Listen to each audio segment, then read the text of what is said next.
everyone, and welcome to No Off Season. I'm Zena. I'm Chantel Jennings. And I'm Sabreena Merchant.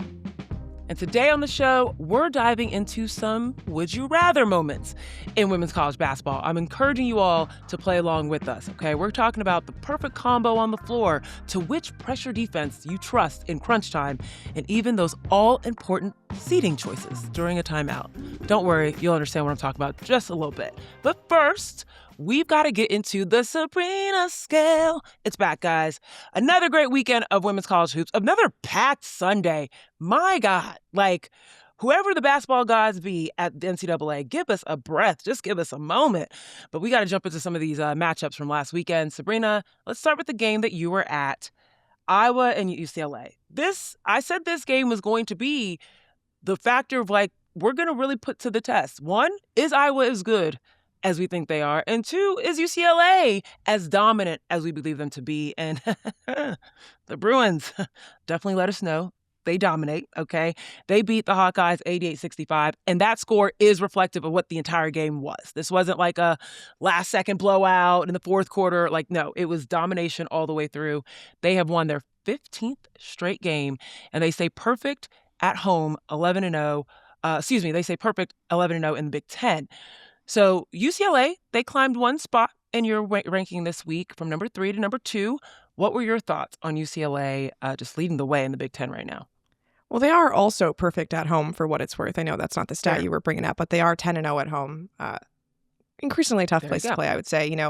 Jan Jensen caught a little flack on the internet for saying that her Iowa team matched the energy of the USC crowd on Thursday, as in to say that there was not a lot of energy for her team. And she had no such comments about the UCLA crowd on Sunday for whatever reason, But yeah, I think, we had some doubts about UCLA out of that Texas loss earlier in the season. They just looked so overmatched, so undisciplined, just lack of composure, which is a weird thing to say about a team that starts 5 seniors and has 2 veteran point guards and has all of this tournament and postseason experience. And I think it was kind of the kick in the pants they really needed, because they've won 1 game by single digits in the entire Big Ten. That was against Ohio State, where the Buckeyes sort of came in a little later. And like you said, I think this score against Iowa was really indicative of how the whole game went. It's 23-point win because they basically just won every quarter by 6 points, right? Just little dominance, every minute you just win, and then it just blows up into a bigger number by the end of the game. And I think that's just what you're seeing with UCLA is the margins are always working in their favor, right? They're an excellent rebounding team. They're an excellent shooting team. They haven't been turning the ball over as much recently. They just don't make a ton of mistakes. And when they do, they're just so prepared to respond, right?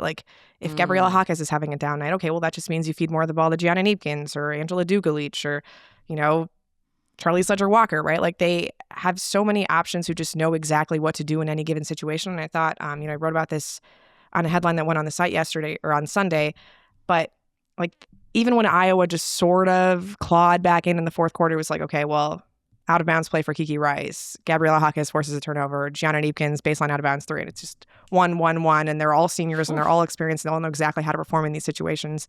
And I think that's just the big difference you see between them and a team like Iowa, which all of the best players are sophomores.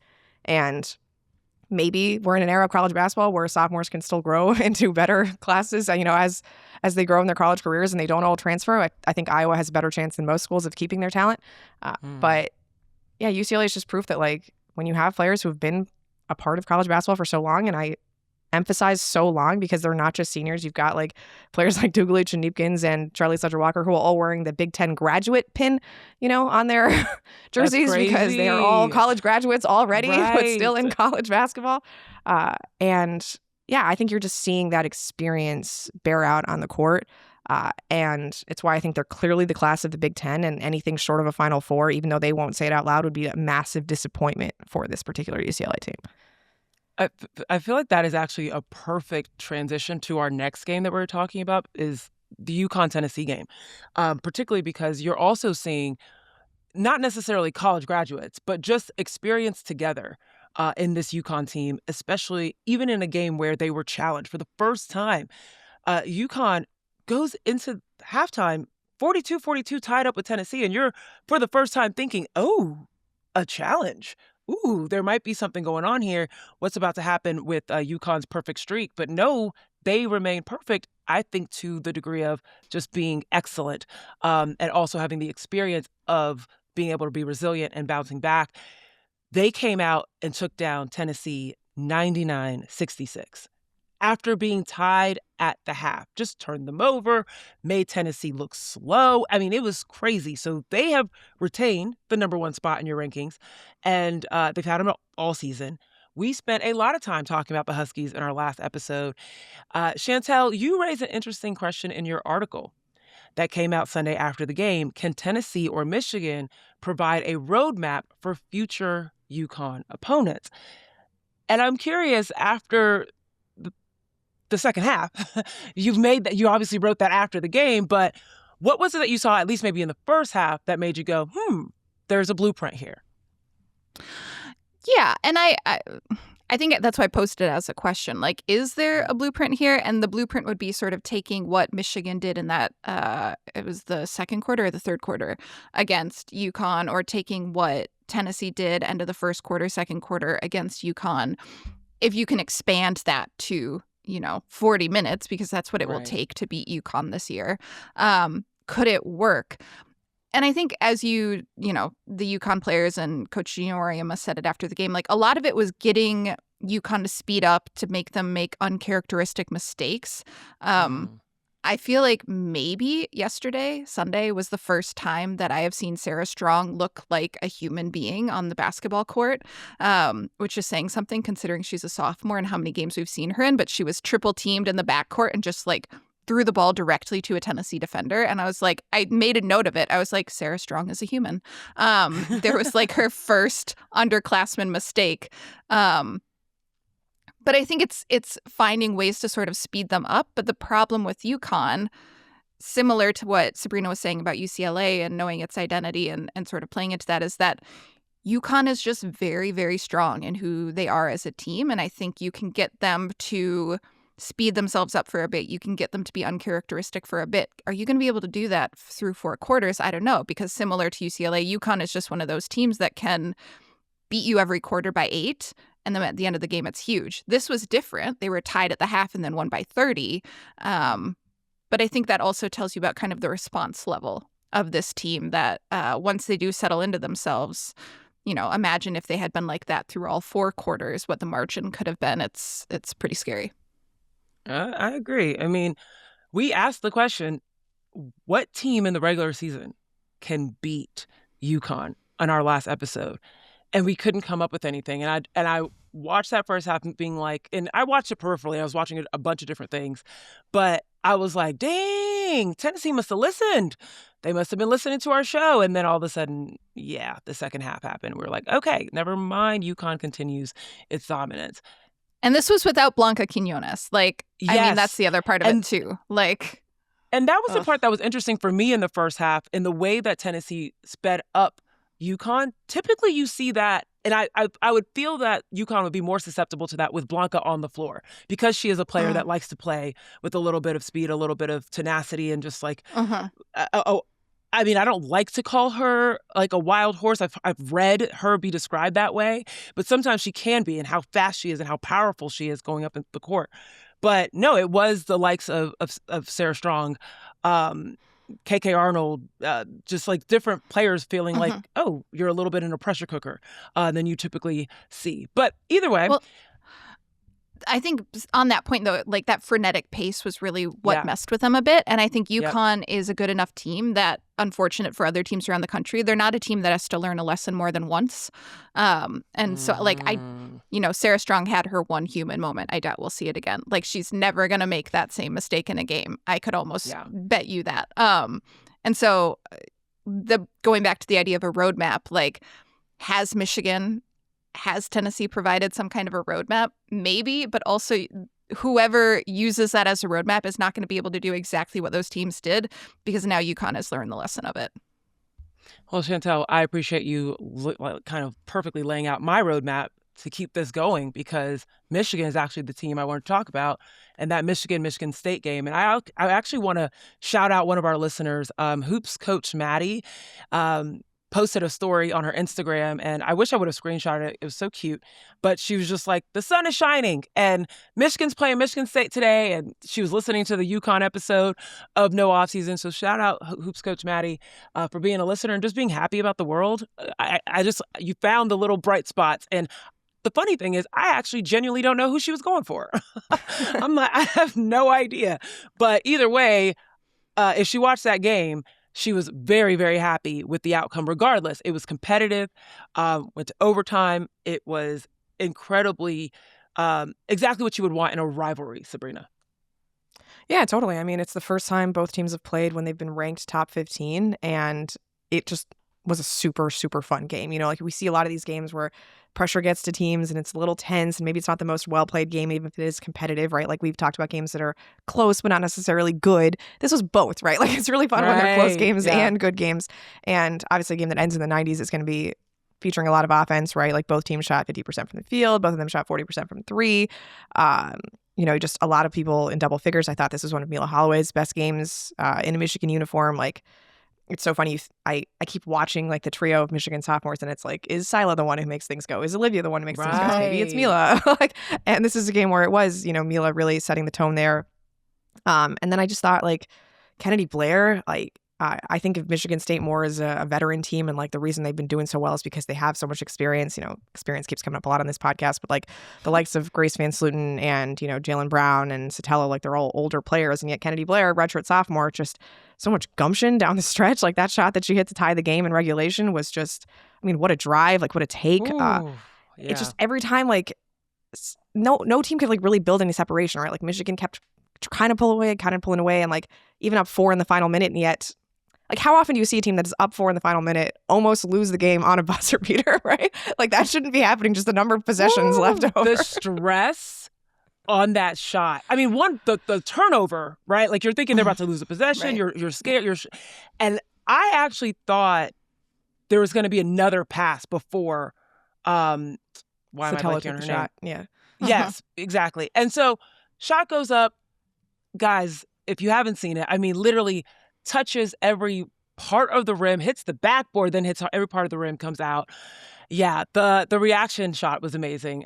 Watch Olivia Olson specifically. Olivia Olson like folds over, hands on the head, and then it's like, oh, now we have overtime. Okay, turns, walks back to the bench. And I was like, Olivia Olson is everyone right now. Like on both teams where it was like, oh, exactly. It didn't go in. Oh, okay, now overtime. Like, yeah. You got to play. Right. It was a very, very good game. Michigan ends up beating Michigan State 94-91 in OT. And, you know, what does this mean for Michigan? This is a big win. It's a big win on a national scale. And we've had a little bit of ups and downs with Michigan this season as far as, are they in that top 10 consistently? Right now, per the AP poll, they're number 9. But I feel like this was a contending game. This is a big marker on their future going into the rest of the Big Ten, but also the tournament.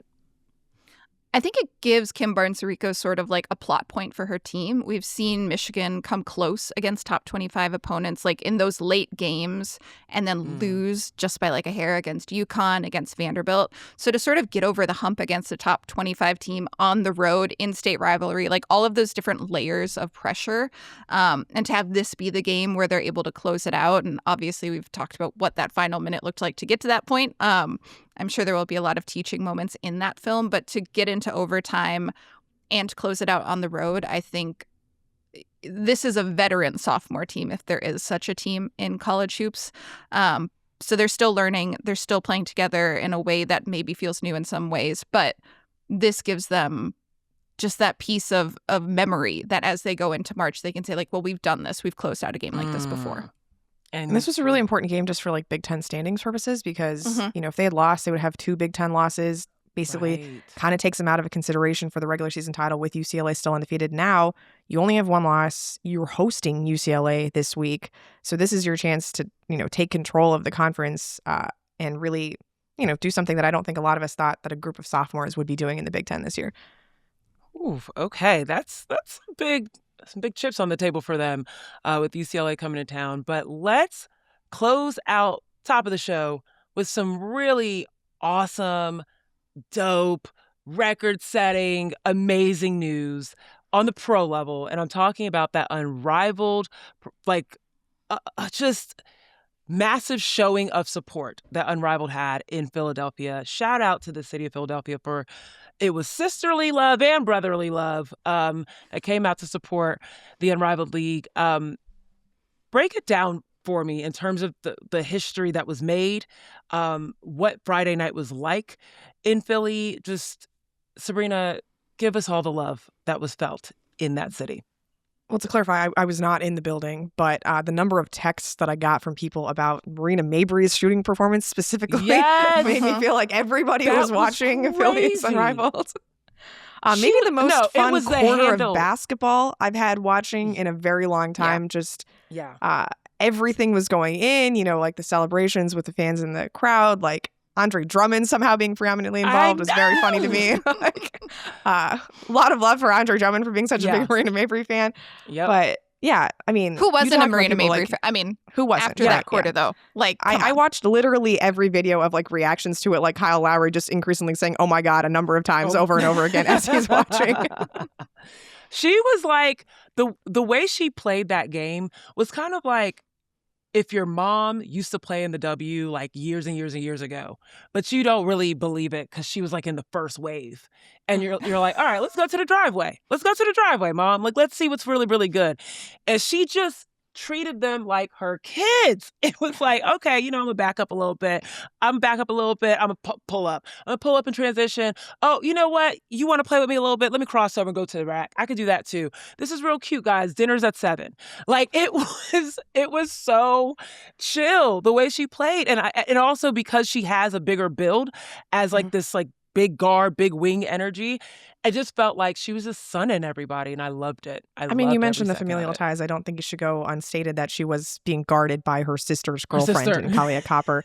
So, I mean, that's a fun little wrinkle to all of it. That she's playing in Philadelphia, pretty close to New Jersey. Like, there's just a lot working in Marina's favor in this particular night. Can I tell you that I did not know that until... Oh, yeah, okay. Yeah, hold on, wait. We got to get into that. But just on the note on the Kalia Copper's girlfriend being Marina Mabry's sister, I didn't know that until I saw comments about it. I had no idea. So thank you to the ether for letting me know that. But I thought that was hilarious as well. Like, family dinners at 7 is even more a thing. Yeah. Sorry. Go ahead, Chantel. No, I was just saying that it's like you're watching that. And the last time I sort of had this feeling watching a game where it was like everything they're taking is going in was Caitlin Clark's record-setting night, where it was sort of like she hit whatever it was, like her first 5 shots. But like she didn't do that at the level, what was it, 27 points that Mabry had? In about 5 minutes, basically. Yeah, it was truly just like, that's like just close your eyes and like throw it up. And the idea of like, the hoop just gets like so much bigger. I was like, someone at Harvard needs to study this. Like whatever vibe she has right now, bottle it. And just like, it was incredible. Yeah, it was fun. It was awesome. History was made. Total of 21,490 fans were in this NBA, NHL arena and made this tour stop feel like the event to be at. Like, I was mad I was not in Philadelphia on Friday night. So this is really cool. We'll see what happens with, future years. We've alluded to this could change fundamentally the system of Unrivaled if they decide to add more tour stops. As Sabreena, you laid out perfectly of how this is really, Unrivaled is supposed to be a rest period, a period of development. So if you're adding tour stops and getting people on planes in the middle of snow, it's not going to be ideal for that rest aspect, but it's ideal for us. So Unrivaled, I mean, you can just tell, like, obviously Unrivaled is secluded in this little hub in Medley, Florida, and it only houses 1,000 people in its arena. And admittedly, a lot of people do go to travel to see it, but it's not like exactly the most convenient location for every basketball fan in America. So just to see that, like, there was this appetite for people to want to watch Unrivaled in a big arena, like you mentioned, record setting for professional women's basketball, record setting for that arena itself, like breaking a game that Michael Jordan played in, record setting for any event in that arena. I think it broke a record set by a Backstreet Boys concert, which just wanted to include that for whatever reason. Context. But yeah, we're a millennial pod. I think it's awesome that like I do obviously think that like it's the purpose of Unrivaled is to be developmental, to be in a single site location, but like to have 2 or 3 of these on occasion and like show that there is an audience, and like you can tell that it means something to the players to be able to play in front of that kind of crowd. It's just different than their soundstage in Florida, right? Like Marina Mabrey, I don't think goes off for 27 points in a quarter if she doesn't feel 20,000 people cheering her on, right? Whew. Yeah, we were Can I all just in say Marina's that corner. I suggested Minnesota as a tour stop the last time we had this pod and we had this conversation. I said, it's too cold. And then Miami went and had record-breaking low temperatures. Yes, 30-degree nights. When they left Philly. And I was like, I think I did that. I think I did that. I am sorry. I think That's Minnesota hilarious. and Miami were like I think we were like 20 degrees. So like similar enough. So all I'm saying is don't forget Maybe they could about just the come to Twin LA Cities. next winter, Yeah. Okay. Make it easy. Well, yeah. Make Fine. it easy. It's And I'll about say 70 this to plus close this it out. weekend. All right, Sabreena, we've Stop. talked about this. You're not allowed to talk about it. You're not allowed There to you talk go. about it with me. No bragging. I'm even in Northern California. We don't have that, okay? But I just want to close out on this, too. Unrivaled, you mentioned this in your piece about this, Sabreena, that Unrivaled, from their ticket sales in that one night in Philadelphia, essentially equaled what Unrivaled drew in their first season at their home arena down in Florida. That is massive. That is huge for the about upkeep of the $2 league. million in revenue for that night. Correct. Yeah. There you go.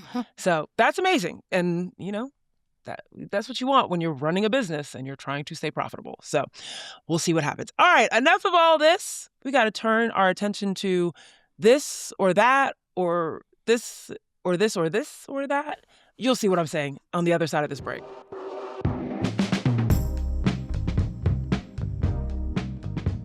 So now it is time for This or That, where we're going to dive into some of the things that we've enjoyed watching this college season, whether it's on the sidelines, during action on the court, or even during a timeout.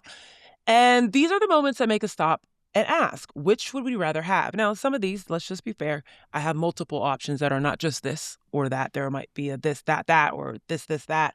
You'll see what I'm saying. But there's a lot of competitive action on the court this week, and that's going to inspire our first This or That.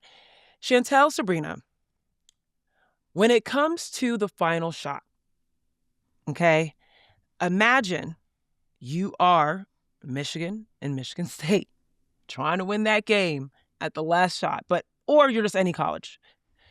Who would you want taking that shot? And I'm choosing from the college ecosystem, AZ Fudd, Hannah Hidalgo, or Michaela Blakes, and why?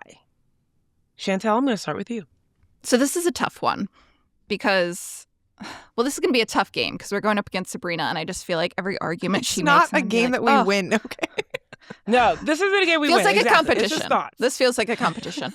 I mean, the way AZ Fudd started against Tennessee, it was just like similar. Marina Mabrey, like everything's going in. She goes up 7-0 on Tennessee alone. However, I think for this one, I'm going to run on vibes here a little bit, not just stats. Hannah Hidalgo's having a different year than she did last year. Notre Dame's having a much different year this year than they did last year. That's a big part of it. But I'm going to take Hannah Hidalgo for a few reasons. One, I thought back to the UConn game last year and specifically just sort of the confidence she was playing with in that game, how she was putting her team on her back. And the celebrations is really what put me over the top on this, is that if I have a player that's taking game on the line, taking the shot, I want someone who's going to celebrate the hell out of that. And of these 3 players, I think Hannah would have the best celebration. So I think if I have confidence level Hannah Hidalgo circa UConn last year with those celebrations, final answer. Okay. I like the idea of the celebrations. It's true. Hannah Hidalgo plays every single game, I feel like an 8-year-old that just discovered this basketball. And she's just like raring to go. I can't believe I get to play this. It's so fun to watch. And, she is someone that will not only, I think, hit that shot, she'll also get the steal to be able to go hit that shot. She will pester you to be able to get that opportunity. Sabreena, I'm going to turn my attention to you.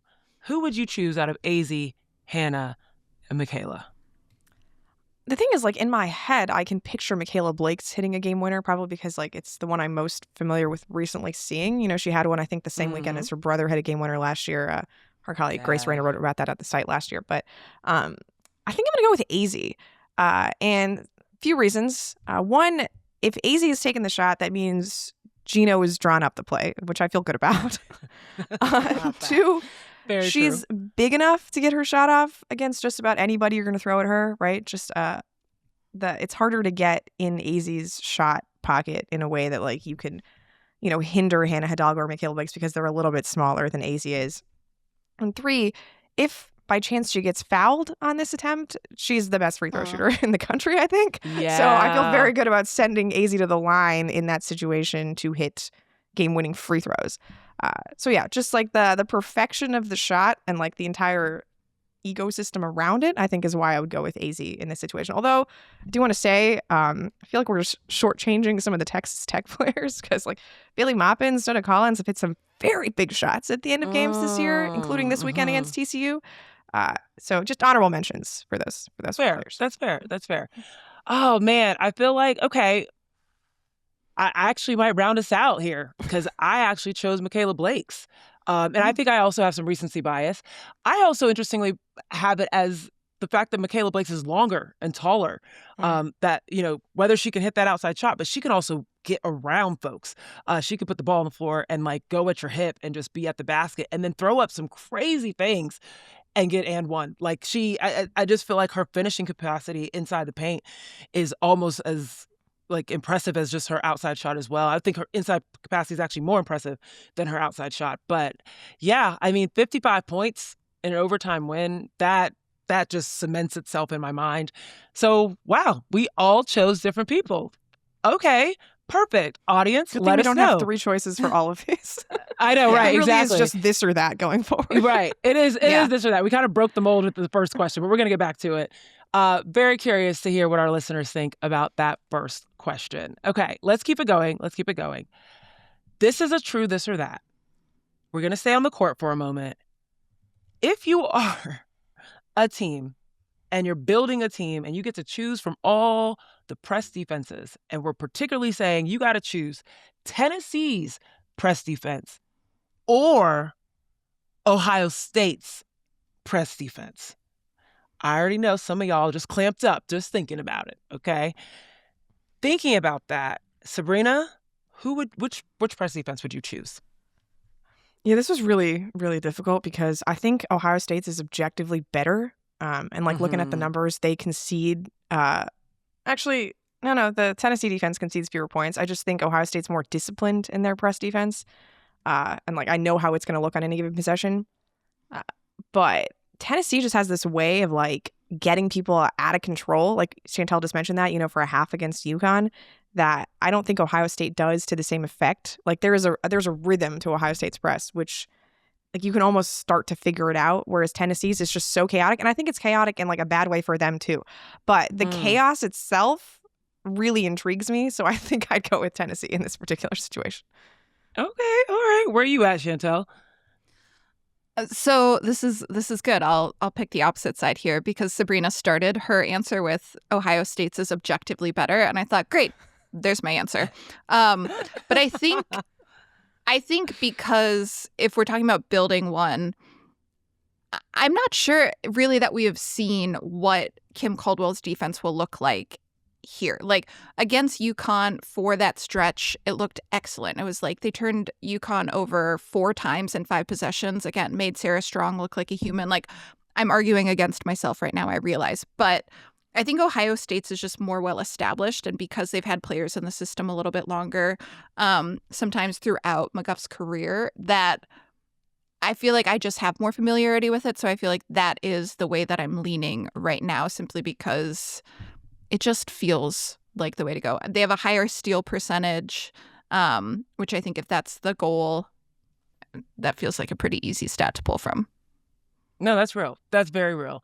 And it's funny because I contemplated both of what you're mentioning. The Ohio State factor of experience, the fact that they've been this has been their identity for so long. And we're more recently coming into this identity with Tennessee since way back when Pat Summitt was in that boat. I haven't equated Tennessee to press defense until more recently. I'll just say that. However, I do like the chaos. And it's like, Mia Paldo, I would never want to hold the ball around that girl. Like, I just feel like it would just be, oh God, someone's coming at me.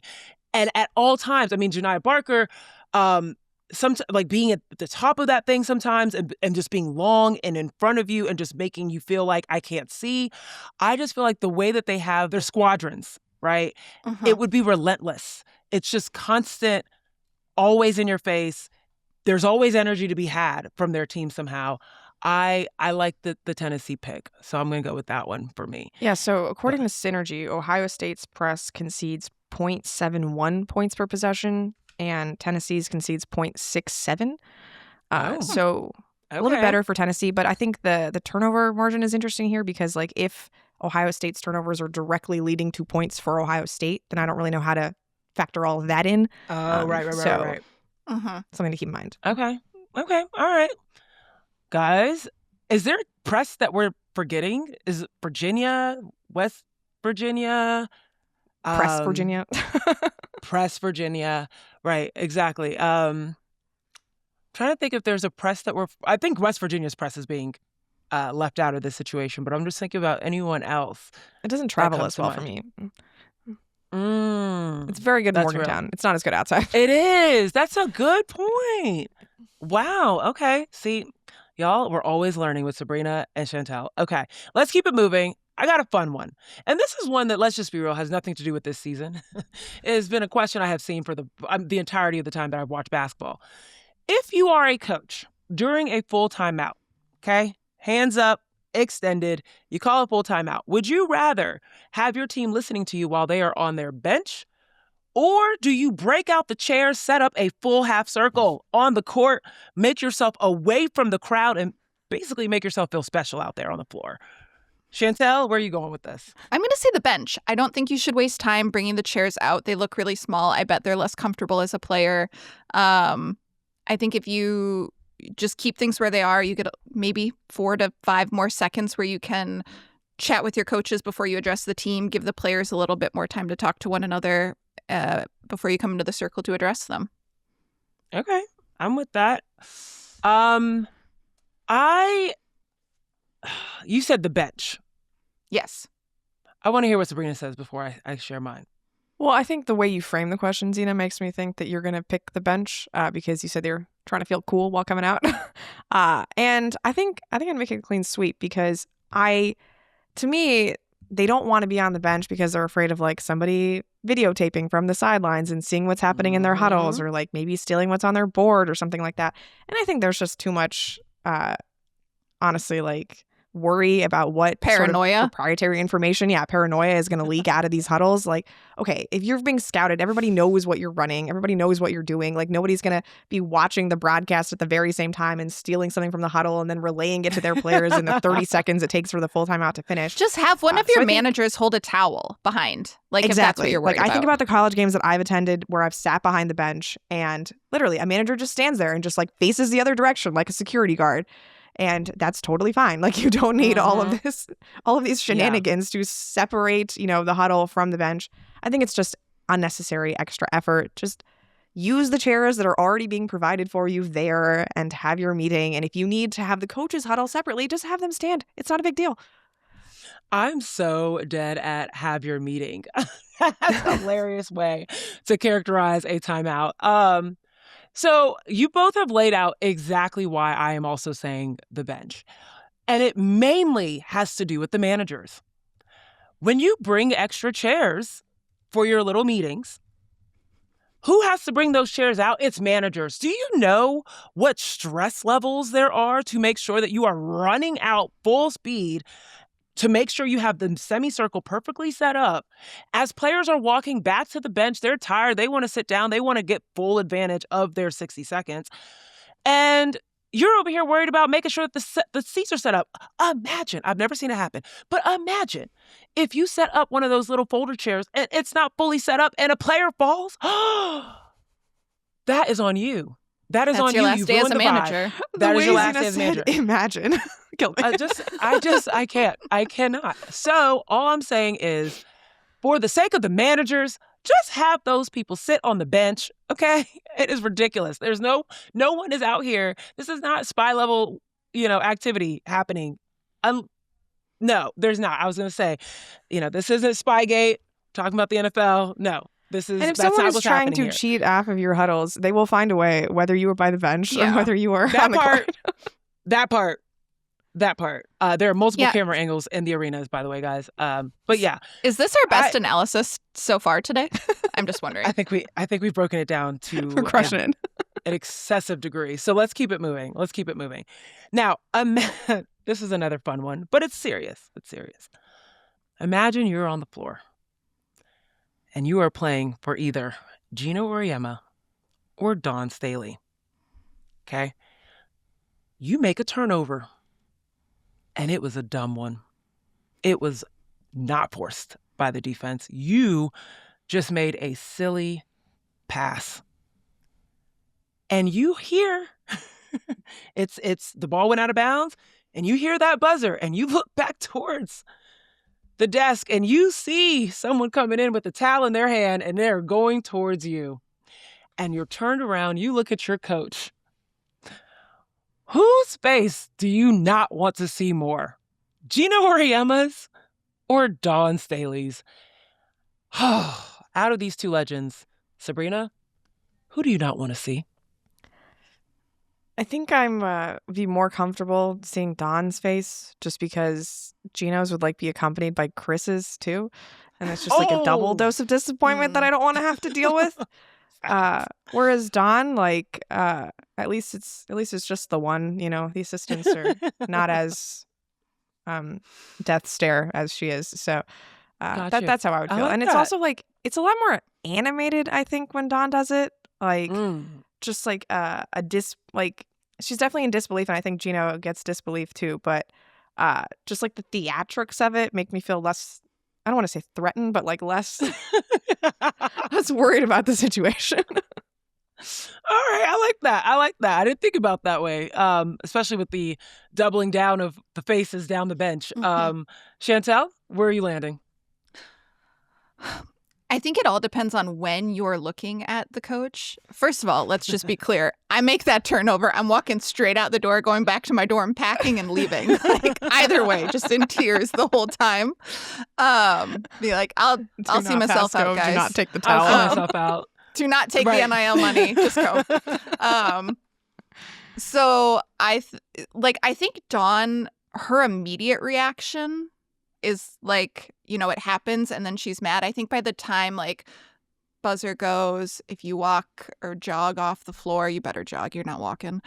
You jog off the floor. I think by that point, she's just oh, come on. I feel like Gino's angrier longer maybe, or maybe he times it better. He's just logging it, Yeah, he's waiting for you to make eye contact. And also I just honorable mention, Pat Summitt is, I think, worse because her eyes were so blue that it's Piercing it doesn't blue, matter where she was on the floor and where you are on the floor. It's you can feel those. Through the TV, you could feel those. Yeah, I agree. So yeah, I would say about Pat Summitt. None of the above. I'm just booking a one-way ticket home. Okay, I'm with that. I'll see ya. I just feel Gino's look is such a look of disappointment. It's just there is no theatrics, as you mentioned, Sabreena. There's just, wow, that's just pathetic that you made this mistake. And you're just oh, I can't believe I've disappointed you in such a way. But I also think about Dawn Staley in the championship game last year and her crumpling up her paper and just being F. And I'm not going to just yell the F word right now because I know we've got children in cars. But family show. It's a family show. But her just being oh, that still resonates with me of just how can I put this much pain in someone off of my own mistake? So I say all that to say, I think I think I'm choosing Gino. I would not want to see Gino's face after. Because I feel like you're right, Sabreena. I do feel like after she finishes with the, she'll come back and be like, okay, so how do we fix this for next time? Whereas Gino's going to be like, you need to sit there and think about your actions. Yeah, 3 weeks later, he's bringing yeah, it up. right. It's like, remember when you made that bonehead play against Seton Hall? And the joke won't be to you. It will be to the media of just how terrible that decision was made. The love will still be there, of course, but it just, yeah. So Gino is where I'm choosing. Very curious to hear what our listeners think about that one. All right. Y'all know I love my bigs. I'm big on bigs. So I had to throw one of these in here. When it comes to showing up big, the pun is absolutely intended, in showing up in big moments, I want y'all to imagine you are a guard and you're out on the perimeter. Okay. And your footwork ain't working. Your hips ain't moving the way they're supposed to move. And somebody blows right past you. And you're just like, dang, I really hope my backline defense can help me out here.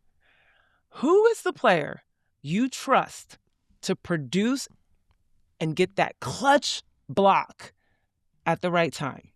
Do you want Clara Strack in your backyard? Or would you want Lauren Betts in your backyard?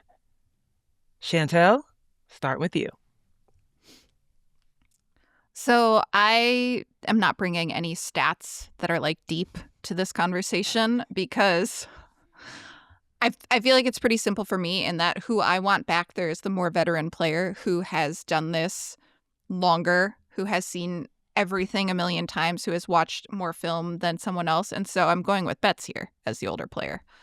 Okay. All right. Where are you at, Sabreena? Yeah, I think just the size with Betts is sort of the differentiator for me. You know, like the arms are just a little bit longer, a little bit more reach. She does have the better career block percentage. The veteran thing, I mean, she's a year older than Strack. Like it's something. It's not like a huge differentiator for me, but yeah, like every time Betts has like a late game block, it just feels meaner in a way that Clara Strack's don't. And she, like, I don't know how to explain it. Like maybe because she just sort of like stares at you. Strack is not in the same like get that, you know, out of here type player that Lauren Betts is, even though she is a very prolific shot blocker and the reigning SEC Defensive Player of the Year for what it's worth. But yeah, I think I'd go with Betts too. Like the extra 2 inches really just seals it for me. You know, I am dying because I just watched a few weeks ago. I was watching Kentucky play Florida, I believe it was, and Clara Strack had a block where she like blocks it into the cheerleaders, and she literally just goes doop, and then turns around to her teammates. One of her teammates like chest bumped her, and she was just like, okay, what's the next thing we're gonna do? Okay, they're gonna probably do an out of bounds play. Like it was like she was about the business. She just like moved on politely. Meanwhile, Lauren Betts will block your shot, and it's like, yeah, like you are just feeling it. It is nastier. It does feel like there's a little bit extra to it. And if her sister's out there with her, forget about it. Like it's just like your life is done if you were the person trying to go up and you know, put up a shot. So I was on the same boat with the Betts. I think we're having a clean sweep here. The disrespectful element to the blocks that comes from Lauren Betts is part of what I like. But you're right. Lauren Betts also statistically has a few more blocks back there. But Clara Strack, like she has consistently upped her block percentage, upped her ability to be in the right place on the right time. So I just wanted to give her that credit. But yeah, Lauren Betts, you're holding it down. You're the person I would want behind me. I'd let people go by. Olay. Don't worry. Lauren's back there. I'm all good. Don't worry about it, Coach Close. I knew what I was doing, okay? I knew what I was doing. Okay, let's do another basketball one.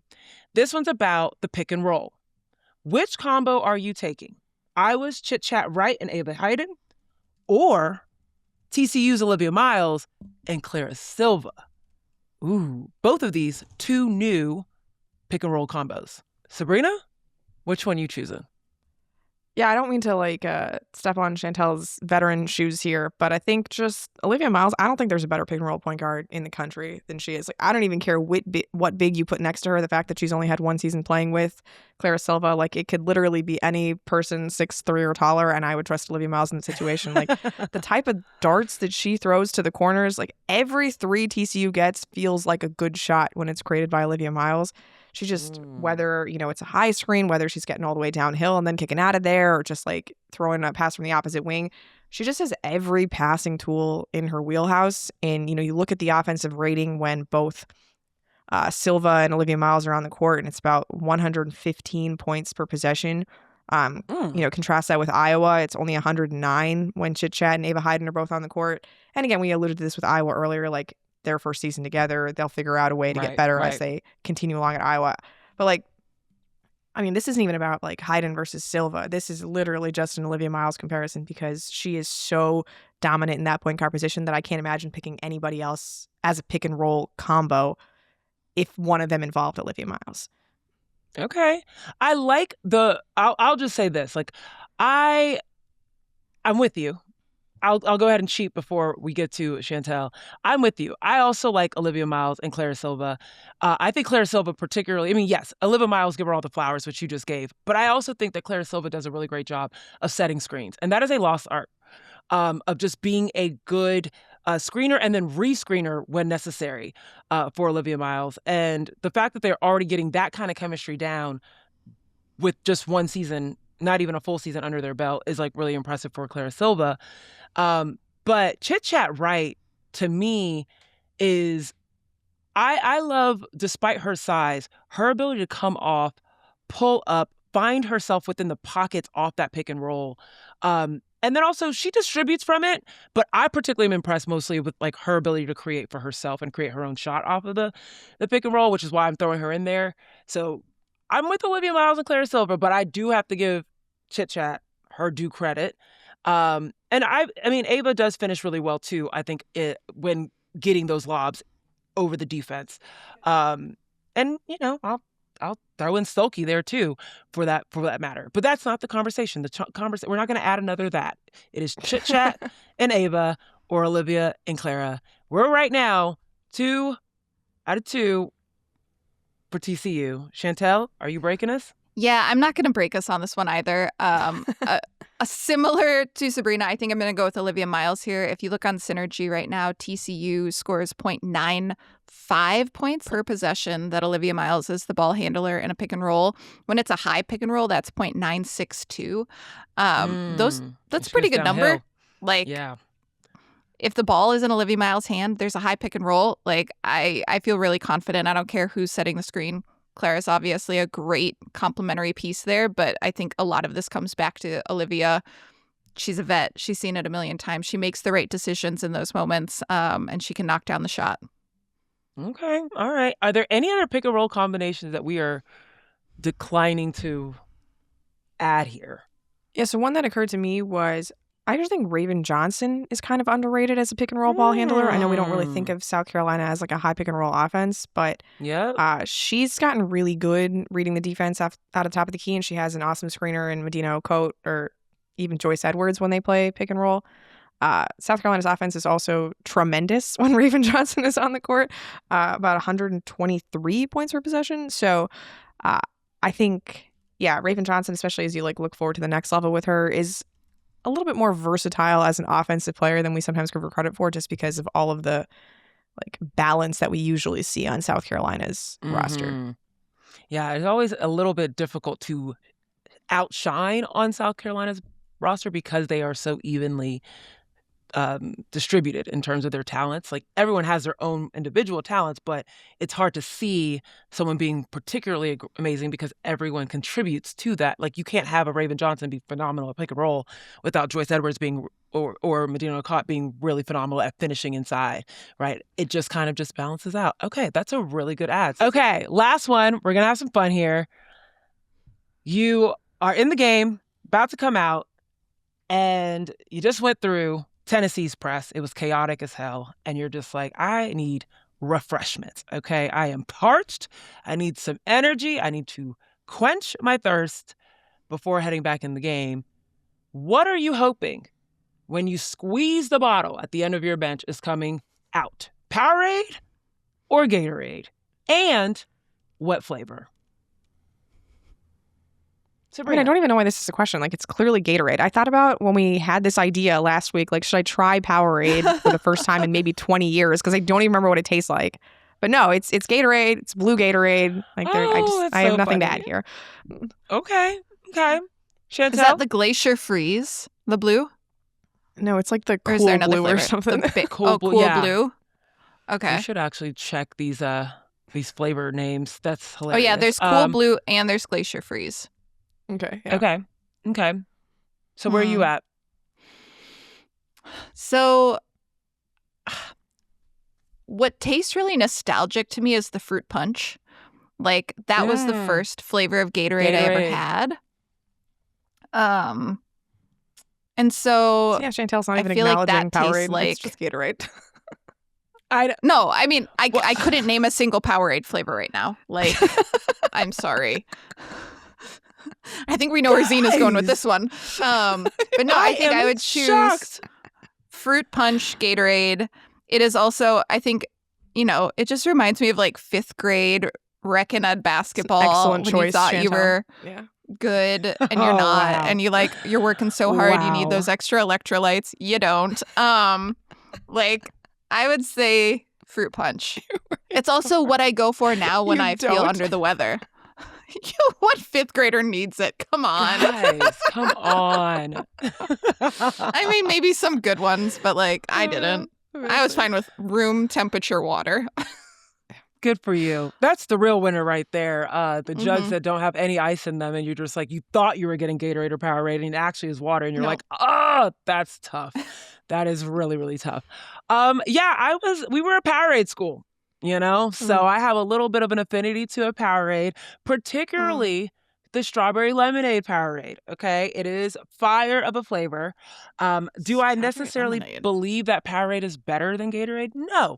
However, knowing what did the job for me for 4 years, I'm gonna not turn my back on Powerade. Okay, like y'all too. No, I'm joking. This makes sense though. The average population would probably choose Gatorade, but if you were a Coca-Cola school, you're going with Powerade, and that's where we're at. I had no idea. Strawberry lemonade actually sounds pretty nice. Sounds very refreshing, good. honestly. It's so good. I didn't even know that was an option. Go get it.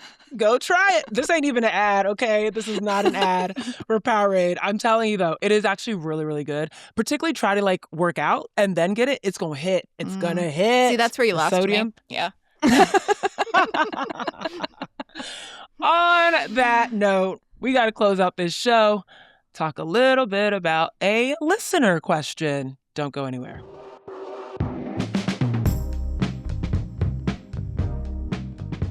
All right, y'all, we are diving right back into our mailbag. You know we love hearing from you all. Like I mentioned last week, we're going to be doing this from time to time, so keep writing in with your questions.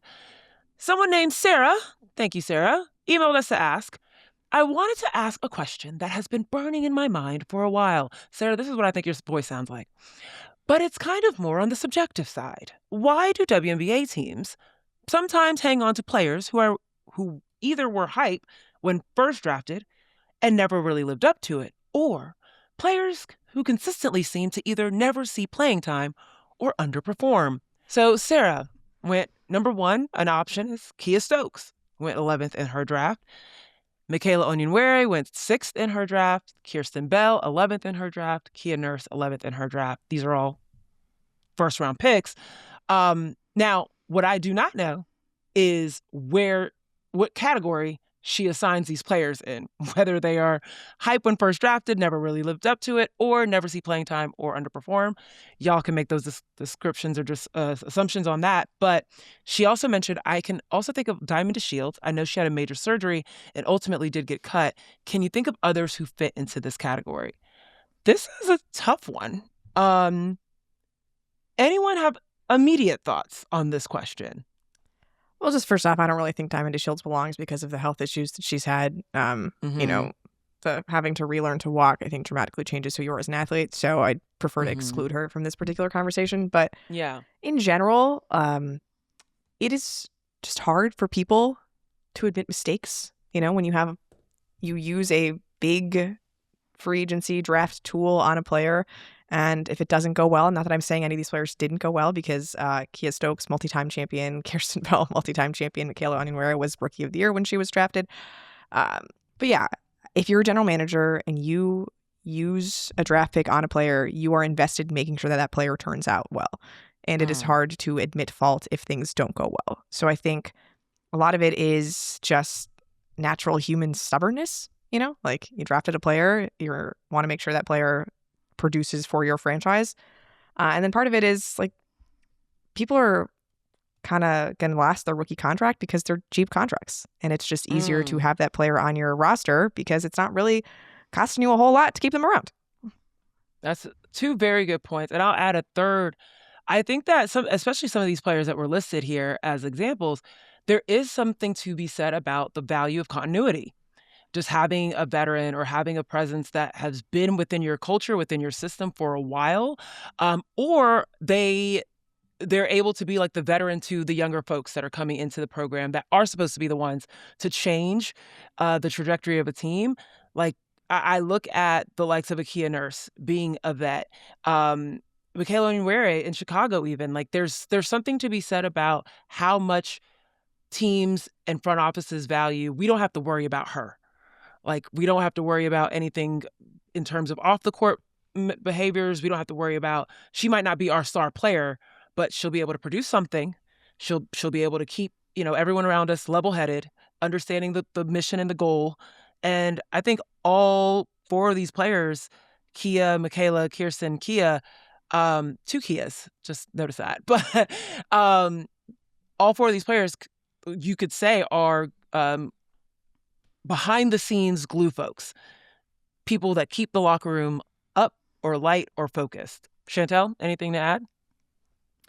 Yeah, I think, you guys have kind of hit a lot of different points here, but if we want to spin Sarah's question forward a little bit, I'm really curious to see how this shakes out with the new CBA negotiations, because I think under the last one, obviously teams could carry up to 12 players, but a lot of teams only carried 11 because of how the mathed. Like if you're paying multiple players close to or at the super max, you have to carry some players for $70,000.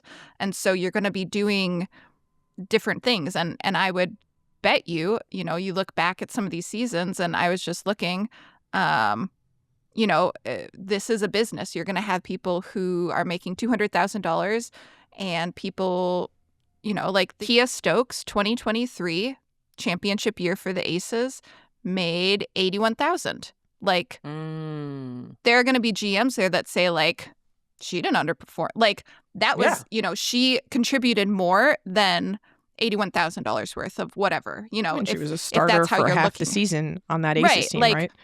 Kirsten Bell started for half the season on this last Aces team, yeah. Right, you're not the business part of it, the bottom line part of it. Like when you think of the league like that, because that's what it is, it's a money-making league, that's what it is. But I'm really curious to see with this new CBA how the contracts are structured, with salaries going up, with whatever the cap looks like, how these different things can be broken down from just a numbers perspective, how that changes from the high to low end of salaries. Because, especially as free agency became more robust in the last few years, you saw this happening more, where you'd have a few players making the 200s. By default, then you have to have at least 3 or 4 making 70 to 80. And there were those players that, like Sabreena said, part of it was they were on their rookie scale contracts. That's a good deal for the franchise. Others are they're vets who contribute. And I think those franchises might say, like, that player contributed way more to our bottom line than $80,000. That was actually one of our best value players. I think part of it is also just the certainty that you get with these kinds of players. Like Kia Stokes, it's not going to be WNBA All-Star, but Becky Hammon knows anytime that there's a defensive possession, she can put Kia Stokes on the floor and she's going to execute the game plan. Like, you know exactly what you are going to get from a veteran. Maybe they didn't perform to their draft slot, so to speak, but like the knowledge of knowing exactly how that part of your roster is going to perform is sometimes just safer than throwing, a dart at like a flyer at like an international player who you're unfamiliar with, or like a rookie, that was drafted later, in the draft. I think there's so much like there's so many variables in building a roster. Like, you never know how things are going to fit or like how players are going to work with one another. So to have like, hey, this veteran, they're not going to shoot 40% from three, but maybe like 34. Like, I know what's going to happen. Like, it's useful to know that going into a season, that you have that element of, I got this player. That's why they just stick around, because they're good locker room folks. They perform exactly like as they're expected to. And maybe they're not going to wow you, but you don't always need a wow from like the 8th or 9th player on your roster. It's that continuity. Well, and this is kind of not to the players that we're talking about right now, but like the WNBA is, again, kind of specific in this way as a professional league, that like you look at other leagues and it's like, oh, a first rounder. And it's like, up until this point, like there were lottery picks who weren't making teams their first year. And that's almost unheard of in other professional sports leagues. But because there were so few available spots in what has become a pretty veteran heavy league, like, you know, you can't just, it's not apples to apples if I don't know how Sarah's looking at this against other professional leagues, but, you know, it's really hard to make a WNBA roster, harder than other leagues, really. And I'll say, to close it out, Chantel, when you were talking about looking at the new CBA and spinning this forward, I was even thinking about the fact that this is not a conversation we've had really in the WNBA about people being on teams for too long. I think people are now paying attention to it more because they're looking at these folks that they cheered on in college and seeing them not be able to get roster spots. And they're just like, hold on. What's taking the opportunity? Oh, it's these veterans. It's these people that you'd expect if you're going to be on a team, you are producing these, you know, unbelievable numbers. And people have opinions about that. And so I think this newfound visibility and just, I think, reverence for the WNBA and women's basketball overall is causing folks to ask some questions. And shout out to Sarah for putting in this one. But love to hear what you guys think about this too, because yeah, we're starting to pay attention to, should this player be on a roster and all that. And I think this new CBA and this new era of the WNBA is going to be very interesting to see how it all shakes out. All right, y'all, that is all we've got for you today. We will be back on Friday.